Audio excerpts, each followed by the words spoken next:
नमस्ते छात्रों, आप सबका फिर से एक बार स्वागत है जेनिथ एकेडमी ऑनलाइन में।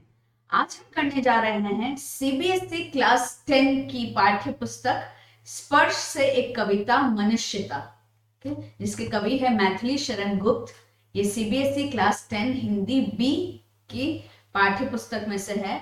अब हम इसमें करेंगे एमसीक्यूज यानी बहुविकल्पीय प्रश्न।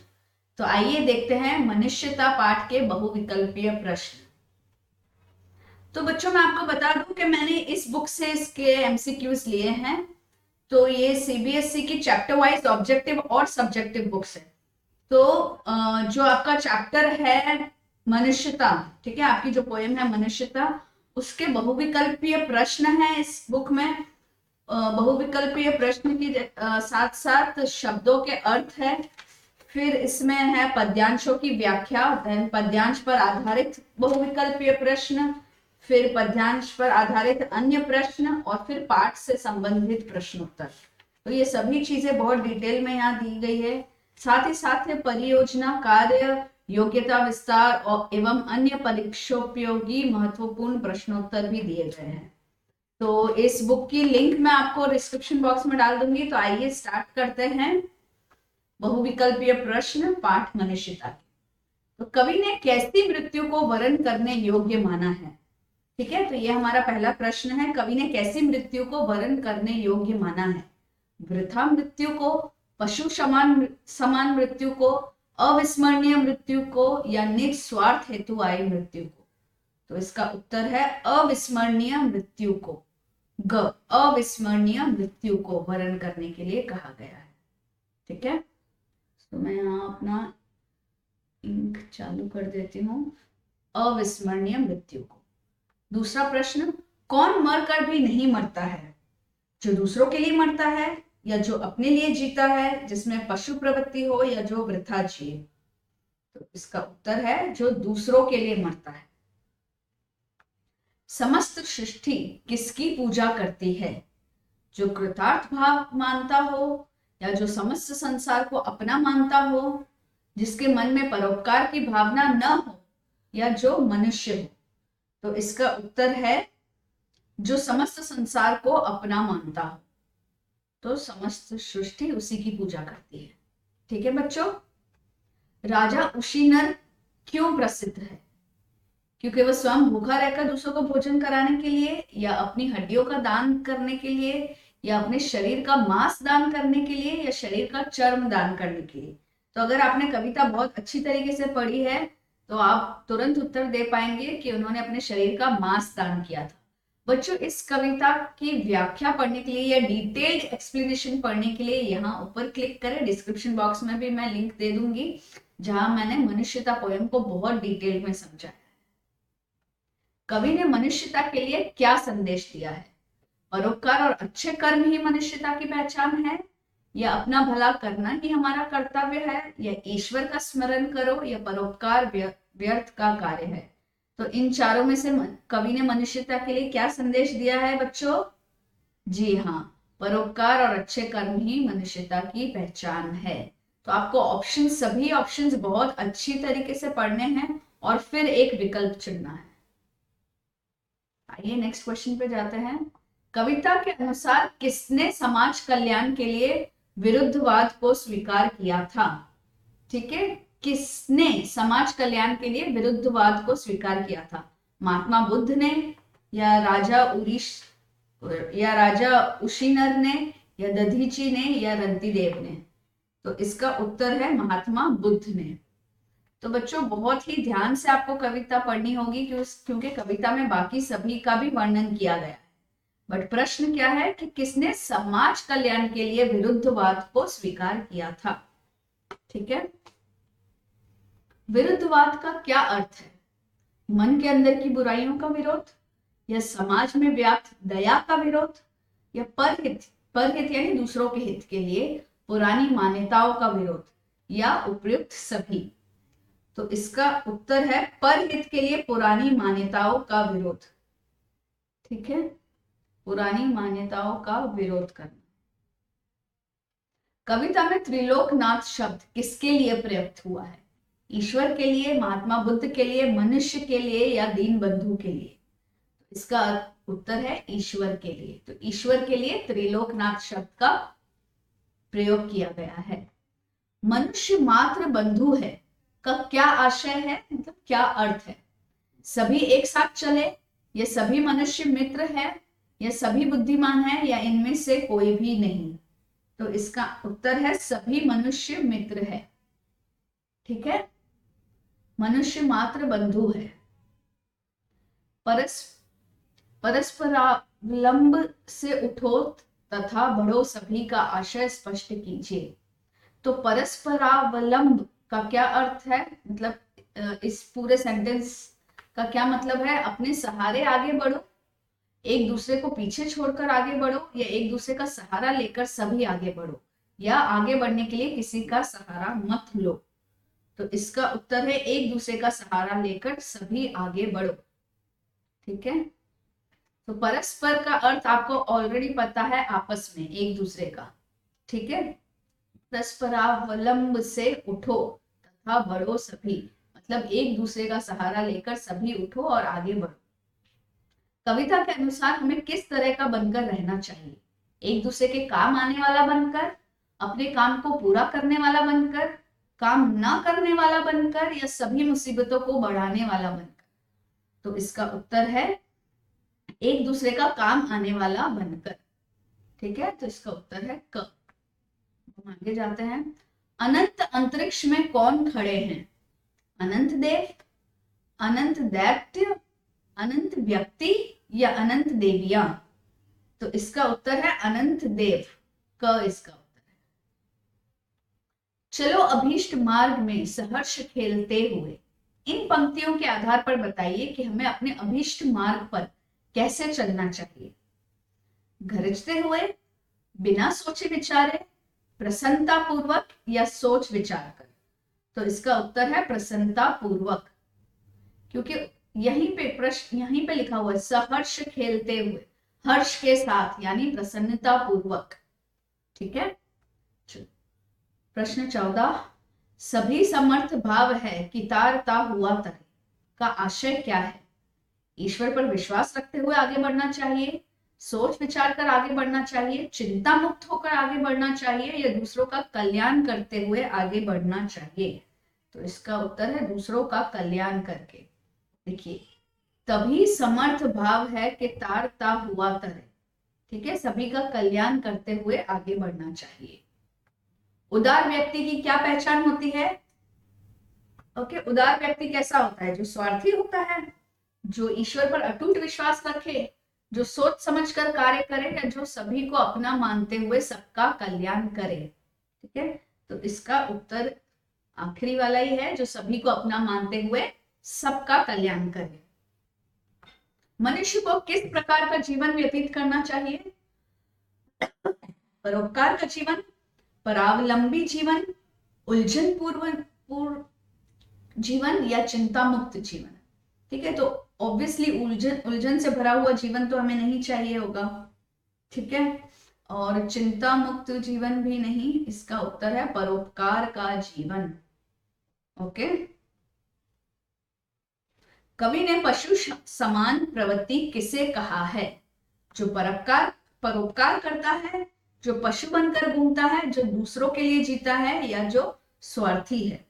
तो इसका उत्तर है जो स्वार्थी है, क्योंकि पशु भी स्वार्थी होते हैं और पशु के समान प्रवृत्ति है, उसकी आदत है, तो वो कौन होता है? जो स्वार्थी है। कवि किससे नहीं डरने की सीख देते हैं?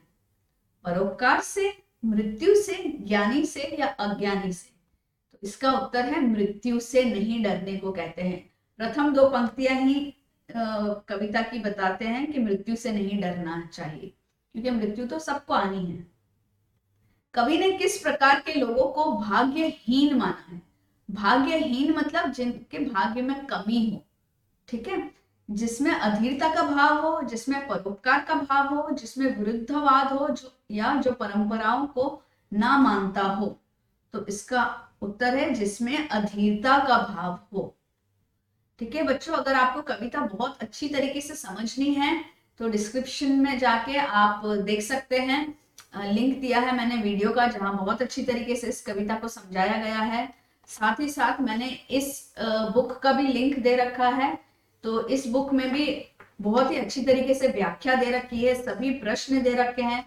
तो एक बार अगर आप पोयम समझ के और फिर इस बुक को पढ़ते हैं तो आपका पूरी तरीके से रिवीजन हो जाएगा, और कोई भी क्वेश्चन ऐसा नहीं होगा जो इस पार्ट जो आपको नहीं आएगा। ठीक है बच्चों, तो सभी क्वेश्चंस कवर किए गए हैं इस बुक में, और सभी तरह के क्वेश्चंस भी कवर किए गए हैं। दयालु दीन बंधु के बड़े विशाल हाथ है। यहाँ दीन बंधु किसे कहा गया है? परमेश्वर को, महात्मा बुद्ध को, तुच्छ चित्त को, या मनुष्य को? तो इसका उत्तर क्या है बच्चों? परमेश्वर को, भगवान को। ठीक है। परस्परावलंब शब्द का अर्थ बताइए। हमने पहले ही एक प्रश्न कर रखा है इसी पे बेस्ड, तो एक दूसरे का सहारा। इसका उत्तर है एक दूसरे का सहारा। ठीक है। मैथिली शरण गुप्त का जन्म कब हुआ था? तो इसका डायरेक्ट क्वेश्चन है ये, तो 1886 में हुआ था। हमने शुरू में ही परिचय पढ़ लिया था, कवि का परिचय, उसमें लिखा हुआ है 1886। रहो न भूल के कभी मदांध तुच्छ वित्त में। पंक्तियों के आधार पर बताइए कि मनुष्य के अहंकार का क्या कारण होता है? धन संपत्ति, अपरिपक्व ज्ञान, परहित की भावना, या शक्ति? तो इसका उत्तर है धन संपत्ति। ठीक है। कवि मैथिली शरण गुप्त हिंदी के अतिरिक्त अन्य किस भाषा में पारंगत थे? पारंगत थे मतलब एक्सपर्ट थे। तो अंग्रेजी, संस्कृत, बांग्ला, या ये सभी? तो इसका उत्तर है ये सभी, क्योंकि मैथिली शरण गुप्त जी हिंदी के साथ साथ इंग्लिश, संस्कृत और बंगाली में भी लिखते थे। ठीक है, उसमें भी एक्सपर्ट थे। तो इसका उत्तर है ये सभी। कविता के अनुसार पशुओं जैसा व्यवहार किसका होता है? उदार का, पशुओं का, स्वार्थी मनुष्य का, या परोपकारी का? तो इसका उत्तर है स्वार्थी मनुष्य का। सिर्फ वर्ड्स चेंज करके दिए जाएंगे बच्चों, ऑलमोस्ट यही सब क्वेश्चंस होंगे। कौन बहुत दयावान है? ईश्वर, राजा शिवी, महात्मा बुद्ध, या परोपकारी लोग? तो ये जो जब यूज किया गया था, वैसे तो ये सभी लोग दयावान होते हैं बच्चों, बट ये जहां यूज किया था जिस पैराग्राफ में, उसके हिसाब से Ishwar is the correct answer. Okay children, so you should know your lines, your paragraphs really well. उनकी व्याख्या बहुत अच्छे से कीजिए। ईश्वर का साथ पाने वालों में सबसे बड़ा उदाहरण किसका दिया गया है? okay? तो ईश्वर का साथ किन लोगों को मिलता है? तो किसका उदाहरण है? महात्मा बुद्ध का, महात्मा वीर का, महावीर का, या इनमें से कोई नहीं? ठीक है, तो इसका आंसर है महात्मा बुद्ध का। मनुष्य को अपने चुने हुए मार्ग पर किस तरह चलना चाहिए?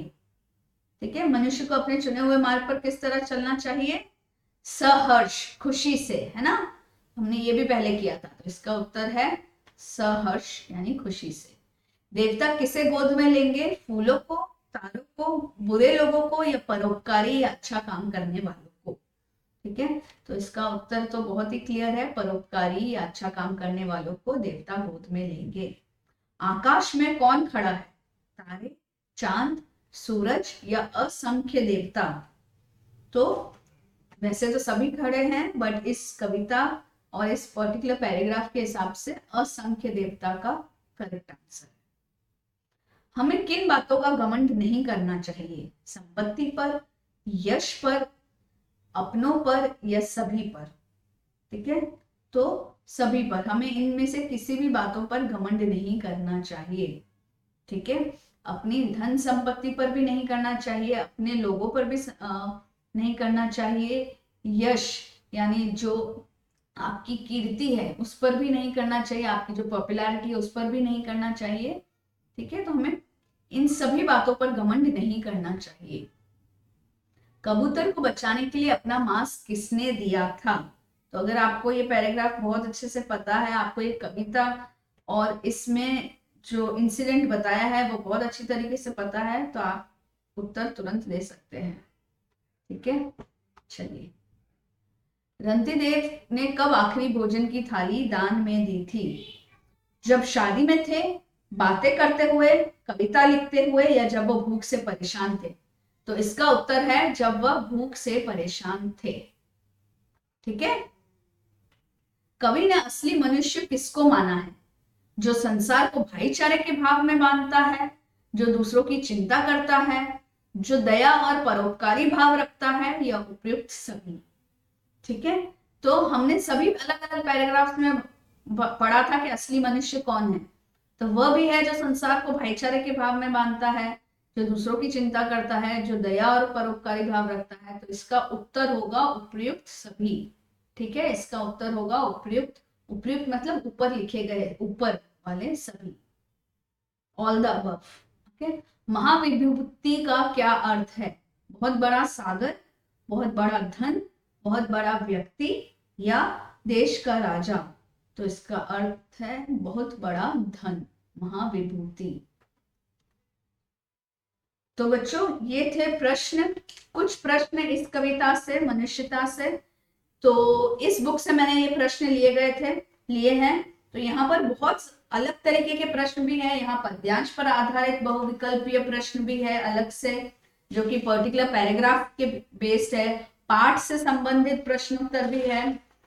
उसके अलावा योग्यता विस्तार, परियोजना कार्य, परीक्षा उपयोगी महत्वपूर्ण प्रश्नोत्तर, तो बहुत अलग अलग कैटेगरीज में है। प्लस यहाँ पे आपको कवि परिचय और शब्द संपदा भी दी गई है। शब्द संपदा में ऑलमोस्ट सभी वर्ड्स है जिनका प्रॉपर मीनिंग दे रखा है, और फिर यहाँ आपको हर पैराग्राफ्स की व्याख्या भी दे रखी है।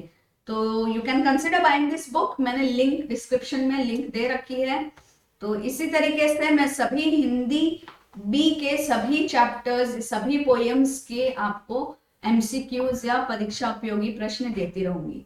सो please subscribe to the channel, share it with your friends, and write in the comment section कि आपको और क्या चाहिए। ओके, तब तक के लिए नमस्कार।